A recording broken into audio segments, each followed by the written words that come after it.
वैचारिक मरम्मत होगी उस सोच की, उस मानसिकता और उन हरकतों की जिसमें हिंदू विरोध कूट कूट कर भरा है, जिसमें हिंदुओं के खिलाफ नफरत ही नफरत है। ये चिंता बांग्लादेश में रह रहे 1,31,00,000 हिंदुओं की है। आप समझ गए होंगे, बांग्लादेश की बात हो रही है, बांग्लादेश में हिंदुओं की बुरी स्थिति की बात की जा रही है, इसीलिए सत्ता की वर्कशॉप जरूरी है। उन सभी लोगों की वैचारिक मरम्मत जरूरी है जो कट्टरता के टूल से बांग्लादेश की सत्ता को कंट्रोल कर रहे हैं, हिंदुओं की हत्या कर रहे हैं। इन घटनाओं के आधार पर यह कहा जा रहा है कि बांग्लादेश हिंदुओं का नर्क बन गया है, ऐसी जगह जहां हिंदू असुरक्षित हैं, हर वक्त उनकी जान को खतरा है, उनके परिवारों को चुन चुन कर टारगेट किया जा रहा है। सवाल यही है कि इसका जिम्मेदार कौन है? किसके इशारे पर बांग्लादेश में हिंदू मारे जा रहे हैं, उनके घर तोड़े जा रहे हैं? वहां की सेना, पुलिस इस पर मौन क्यों है? सोचिए, ये सवाल किससे पूछे जाने चाहिए? पहला नाम आपके दिमाग में एक ही व्यक्ति का आएगा, मोहम्मद यूनुस, जो इस वक्त बांग्लादेश की सत्ता के प्रमुख हैं, जो बांग्लादेश में परिवर्तन करने आए थे, लेकिन आज सत्ता की वर्कशॉप में हमारे मेहमान हैं। मोहम्मद यूनुस, जिनको लेकर यह कहा जा रहा है कि वो हिंदुओं के भक्षम कट्टरपंथियों के रक्षक बन चुके हैं, तो बिना वक्त गंवाए सत्ता की वर्कशॉप का शटर उठाते हैं। सत्ता की वर्कशॉप में हमारे पास वैचारिक मरम्मत के सारे टूल्स मौजूद हैं, जिसके जरिए नफरती सोच को एक्सपोज हम करेंगे। पिछले 24 घंटे में बांग्लादेश में 2 हिंदुओं की हत्या हुई है। सोचिए, ये कैसी मानसिकता है? देखिए, क्योंकि लगातार बांग्लादेश इसी तरह की खबरें सामने आ रही हैं। पिछले कुछ घंटों में 2 हिंदुओं की हत्या कर दी गई और ये पहली घटना नहीं है। इस तरह की तमाम घटनाएं इससे पहले भी सामने आ चुके हैं। इसी वजह से सोचना यह है कि ये कैसी मानसिकता है, ये कैसा मुल्क है जहां के नेता धर्मनिरपेक्षता की बात करते हैं, मानवाधिकार और सभी धर्म के लोगों की भलाई की बात करते हैं, लेकिन हकीकत में क्या हो रहा है ये पूरी दुनिया देख रही है।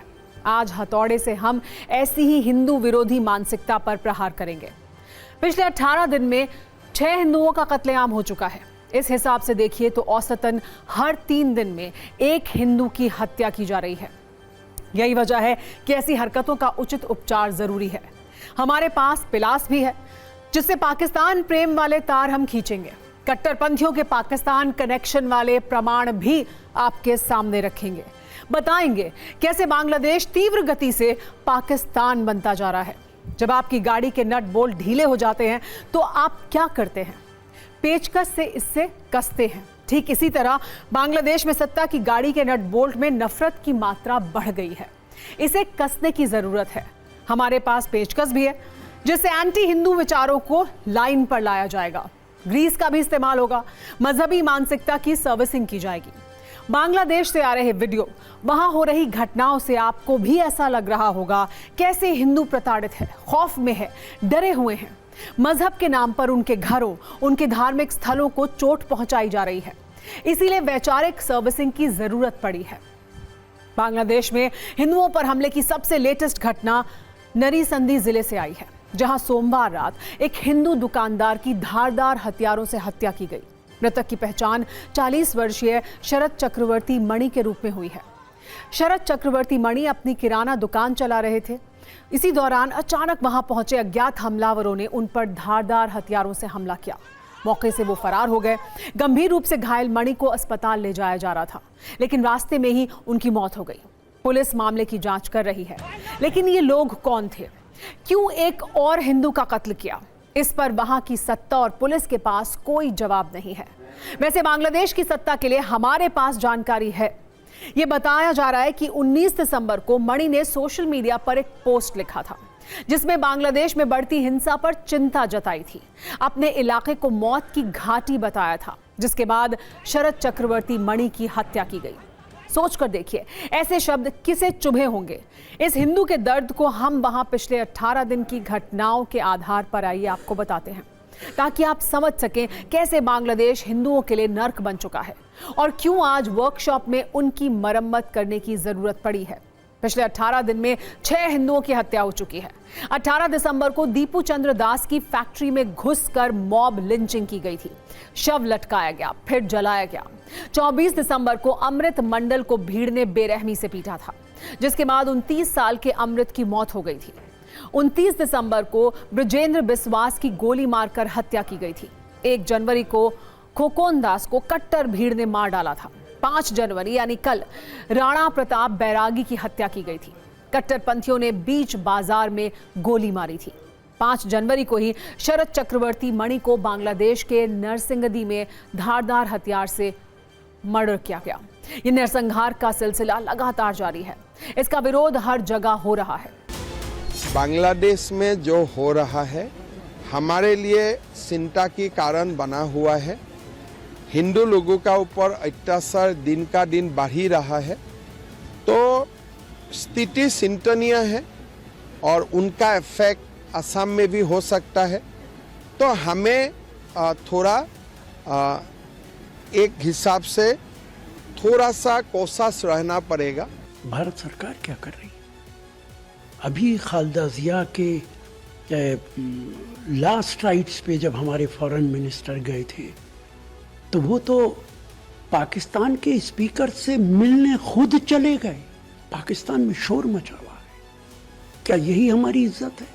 और आज तक ये नहीं पता कि हमारे फॉरेन मिनिस्टर ने क्या बात की। वहाँ लगातार लोग मारे जा रहे हैं, यातना दे के मारे जा रहे हैं, कैमरों के सामने हजारों की भीड़ के द्वारा। मैं प्रतीक्षा कर रहा हूं कि भारत के मुसलमान इस पर प्रतिक्रिया देंगे।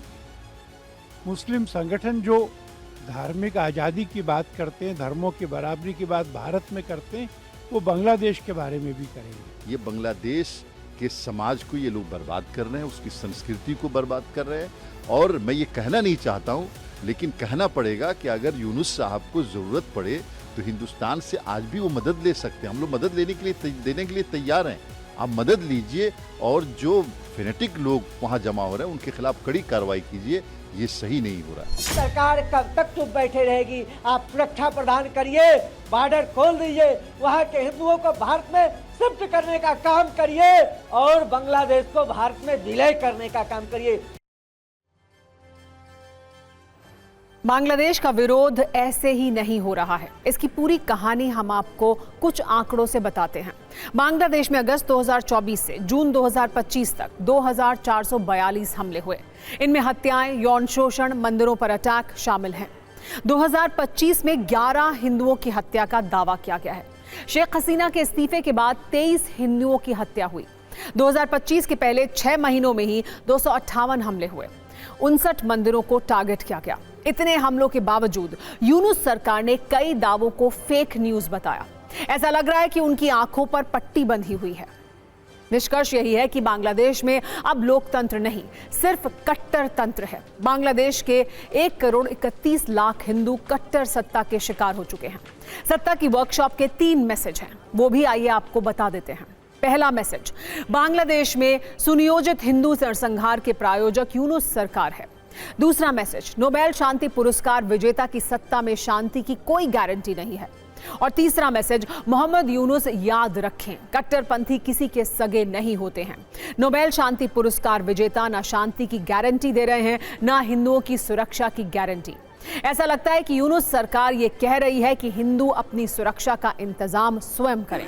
बांग्लादेश को लेकर तो ये भी कहा जा रहा है कि लगेगी आग तो आएंगे कई घर जद में। यहाँ पर सिर्फ हिंदुओं का मकान थोड़े ही है। पाकिस्तान में हिंदुओं की आबादी क्या है वो भी जान लीजिए। पाकिस्तान में हिंदुओं की आबादी की संख्या जिस तरह की है, उसके बाद ऐसा लग रहा है कि वहाँ पर लगातार हिंदुओं को टारगेट किया जा रहा है।